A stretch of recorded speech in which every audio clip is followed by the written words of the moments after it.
si Manang. Anak! Anak! Nay! Nay! Anak! Ay! Ano ba si Nanay? Sandali lang! Ano ba yan? Sino ba nagkandado dyan sa bata? Sandali lang, anak. Ano? Ate, ano nangyari, anak? Oh. Ano nangyari? Ano nangyari? Bakit ka nandun? Sino ba nagkandado sa'yo? Ano ba nangyari dito? May problema? Nalak ka ba sa loob? Sino nga ba naman ang nag-lock sa'yo dyan sa loob? Hindi ba?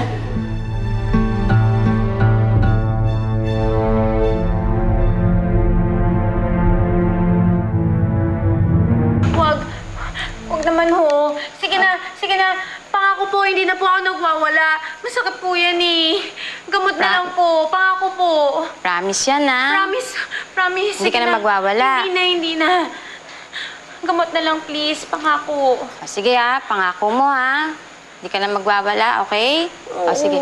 O, Rix, isoli mo na muna yan sa pharmacy, tapos ako nang kukuha ng gamot mo. Opo. O, mahiga ka muna dyan, ha? Kukuha lang ako ng gamot mo, ha?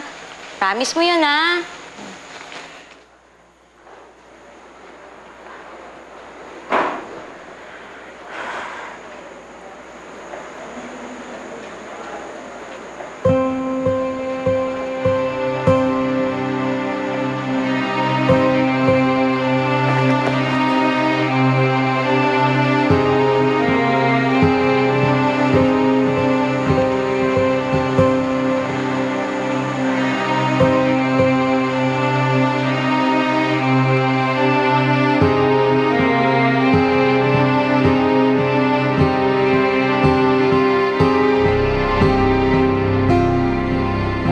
Oo nga naman.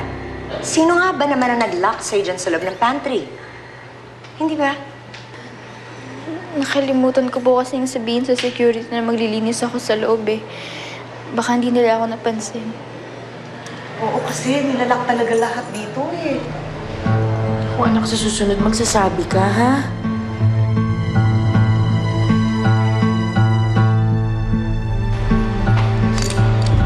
Halika na, anak. Doon muna tayo sa kwarto. Pahinga ka muna. Kasama na po.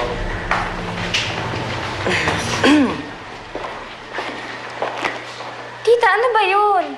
Bakit mo hinayaan si Charles sa samahan yung babaeng yun? Meron na talaga mga ganyang tao. Thick skin, makakapal ang mukha at walang hiya. Palibasa kasi, kung makapagpalakas kay Daddy, grabe. Kaya ang tatapang. Eh, paano na yan? Paano kung tama nga ako na si Maylene at si Catherine ay iisa? Shh! Huwag ka magingay. Di pa natin nasisiguro. Huwag ka mag-alala. Malapit na. Papa-DNA test ko si Ferdinand, pati ang Catherine na yan. Para malaman na natin ang totoo.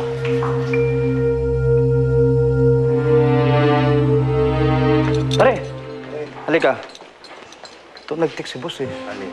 Sasabi ko, tuloy na yung lakad natin sa linggo. Talaga? Oo. Baka tuyin, ha? Eh, ano bakit mo? Saan? Ano? Oo. Anong susuotin natin yan? Kaso lang, siyempre, firing yun eh.